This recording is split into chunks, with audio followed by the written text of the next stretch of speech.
Friends, there are two sentences and you have to tell which one is correct. Which sentence is correct? The first one is, he always loses his key. The second one is, he is always losing his key. Now you have to tell which one is correct. अब आपको बताना है कि कौन सा correct है.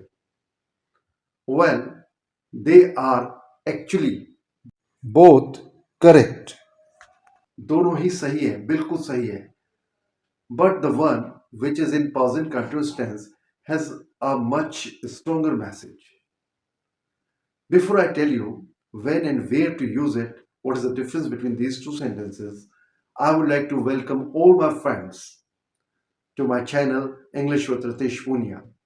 And those friends who are there for the first time on my channel, they are requested to subscribe the channel. And if you find this video helpful, give it a thumbs up, share the video as well. Now let's start today's video. Friends, जो पहला sentence है that is in present simple and second sentence that is in present continuous tense. इन दोनों tenses के बारे में अगर आपको detail में जानना है तो डिस्क्रिप्शन बॉक्स में इनके लिंक्स हैं, वहां से आप इन्हें जान सकते हैं, इनके वीडियोस देख सकते हैं. यहां पर मैं आपको सिर्फ शॉर्ट में एक जनरल इंट्रोडक्शन दूंगा इनका, ताकि जो हमारा आज का टॉपिक है इसे हम अच्छी तरह से समझ सके.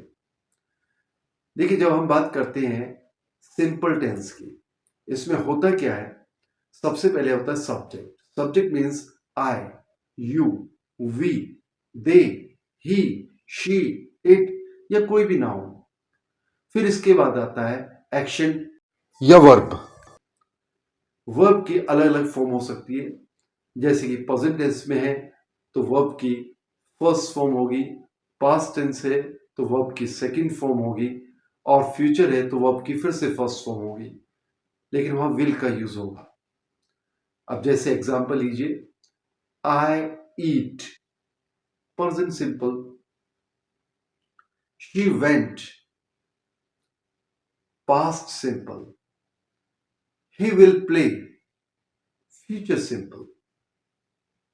अब बात करते हैं हम प्रेजेंट कंटिन्यूअस या सिर्फ कहें कि कंटिन्यूअस टेंस की. सबसे पहले आता है सब्जेक्ट, वही he, she, it, I, you, we, they. फिर इसके बाद आती है वर्ब की टू बी फॉर्म. फिर आती है वर्ब की मेन वर्ब, जिसके साथ हम आईएनजी जरूर लगाते हैं. अब वर्ब की टू बी फॉर्म क्या होती है? प्रेजेंट में इज, एम, आर या has been, have been. Past में वॉज, वर या हैड बीन. फ्यूचर में विल बी, वुड बी. ये होती है वर्ब की टू बी फॉर्म्स. टेंसेस का डिफरेंस हो सकता है, लेकिन rest of the things are remain same. Tenses को छोड़कर बाकी सभी चीज स्ट्रक्चर की वो सेम होती है. अब बात करते हैं कि आई ऑलवेज यानी ही ऑलवेज लूजेस हिज की. इसका मतलब क्या बताना चाह रहा हूं मैं? In this sentence I am trying to say what he does. वो क्या करता है. I am giving you a fact. I am telling you his habit, कि वो करता क्या है, कि वो अक्सर चाबी खो देता है. राइट. लेकिन जो सेकंड सेंटेंस है उसमें क्या यूज किया हमने? Continuous tens plus always. Continuous tens plus always को हमने यूज किया. जब हम कंटिन्यूअस टेंस में ऑलवेज को यूज करते हैं तो दैट मीन्स कि जो भी काम हो रहा है that is too often, more than often, then natural, more than natural. यानी कि नेचुरल ये सामान्यतः जिस तरह से उस काम को होना चाहिए वो उससे एक्सेस में हो रहा है वो काम. और जब कोई काम एक्सेस में होता है तो क्या होता है? We get annoyed. हम चिढ़ जाते हैं, हम दुखी हो जाते हैं, हम परेशान हो जाते हैं. और फिर करते हैं हम उसके बाद शिकायत। तो जब भी हम कंटिन्यूस, कोई भी कंटिन्यूस हो, प्रेजेंट का कंटिन्यूस हो, पास्ट का कंटिन्यूस हो, फ्यूचर का कंटिन्यूस हो, जब भी हम कंटिन्यूस के साथ ऑलवेज का यूज करते हैं तो that means we are complaining about something, we are getting annoyed with somebody or something and we are complaining about it. हम किसी चीज से परेशान है, किसी चीज से हम तंग आ चुके हैं और अब हम उसको एक कंप्लेन करने के लहजे में उससे बात को कह रहे हैं या बता रहे हैं, क्योंकि कोई भी एक्शन इतने एक्सेस में हो रहा है, इतने ऑफनली हो रहा है, that is more than natural. तो अब हमें उससे चिढ़ होने लगी है, अब हम उसकी शिकायत करने लगे हैं। तो जब भी कंटिन्यूस प्लस ऑलवेज आए तो दैट मीन्स आप समझ जाइए कि वी आर कंप्लेनिंग, हम कंप्लेन कर रहे हैं या कोई कंप्लेन कर रहा है। Now let's have some examples. You are always leaving milk out of the fridge, इसमें कंप्लेन कर रहे हैं हम। He is always leaving his cloth on floor, यहां पर भी हम कंप्लेन कर रहे हैं। It is always raining, complain है, बहुत ज्यादा बारिश हो रही है, लगातार बारिश हो रही है और more than excess, more than natural बारिश होती जा रही है, होती जा रही है। तो अब आप हद हो गई। इट इज ऑलवेज रेनिंग, आप एक कंप्लेन कर रहे हैं, तंग आने के बाद एक कंप्लेन कर रहे हैं, it is always raining. He is always forgetting to answer my messages, ये भी एक तरह की कंप्लेन है। और प्रेजेंट में ही नहीं, पास्ट कंटिन्यूस में भी हो सकता है। For example, we went out for dinner last Friday but she was always looking at her mobile phone.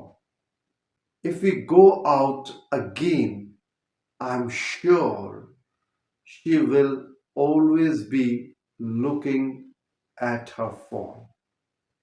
इस सेंटेंस में पास्ट की बात भी हो गई, फ्यूचर की बात भी हो गई।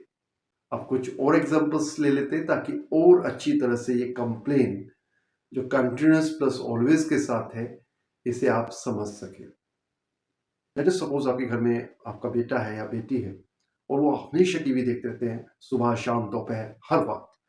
अब आप कह सकते हैं you are always watching TV, you should do something more active. आपका कोई दोस्त है, उसका नाम मान लीजिए विनोद है, और वो कभी खुश नहीं होता, कभी संतुष्ट नहीं होता, सेटिस्फाइड नहीं होता, वो हमेशा कंप्लेन करते रहता है। तो अब आप उसके लिए एक शिकायती लहजे में आप बात कर रहे हैं कि Vinod is not satisfied, he is always complaining. मान लीजिए अब मैं अपनी वाइफ के साथ घर से बाहर आया हूं और कार में हमें कहीं जाना है और मैं उसी वक्त देखता हूं कि अरे मैं फिर से चाबी खो चुका हूं, आई हैव लॉस्ट माई की अगेन। तो वाइफ क्या कहेगी, कंप्लेन करेगी, not again, you are always losing the key. अब वो मेरी कार है, पुरानी कार है, अक्सर खराब हो जाती है चलते चलते। आज भी the car has broken down again, यानी अगर कोई कार चलती, कोई मशीन चलते चलते खराब हो जाए तो broken down, break down. So my car has broken down again. अब मैं क्या कहूंगा, this car is useless, it is always breaking down. मुझे घर का खाना बनाने के लिए कहा गया, लेकिन मैं अक्सर नमक डालना भूल जाता हूं। तो अब मुझसे कहा गया, look you have made the same mistake again. अब मैं अपने आप से शिकायत करते हुए कह रहा हूं, oh not again, I am always making the same mistake. अब हम घर से बाहर घूमने के लिए चले हैं विद फैमिली, लॉक मैंने लगाया है। अब जब रास्ते में आधे रास्ते पहुंच गए तो मुझे याद आया कि oh I have left the lights on again. अब इतना सुनना था कि मिसेस ने कहा, oh typical, you are always living the lights on. तो दोस्तों, अगर कंटिन्यूस के साथ आप ऑलवेज का यूज कर रहे हैं, और कंटिन्यूस चाहे प्रेजेंट का हो, पास्ट का हो, चाहे फ्यूचर का हो, अगर आप उसके साथ ऑलवेज यूज कर रहे हैं तो that means you are complaining about something. आप कंप्लेन कर रहे हैं। इसका मतलब ये हुआ कि वो एक्शन मोर देन यूजुअल हो रहा है, मोर देन नेचुरल हो रहा है, और इस वजह से आप फेड अप हो चुके हैं उस एक्शन से। आप you have got annoyed with that action. आप उससे तंग आ चुके हैं, आप अब उससे आप प्रताड़ित हो रहे हैं उस एक्शन से। That's why you are complaining. आप उसके बारे में कंप्लेन कर रहे हैं। तो आई जस्ट होप कि आप कंटिन्यूस प्लस ऑलवेज के मीनिंग को समझ चुके हैं, इसके यूज को समझ चुके हैं, और अब आप अपने स्पोकन इंग्लिश में इसका भरपूर यूज करने जा रहे हैं। मिलता हूं अगले वीडियो में नए टॉपिक के साथ। Till then, bye.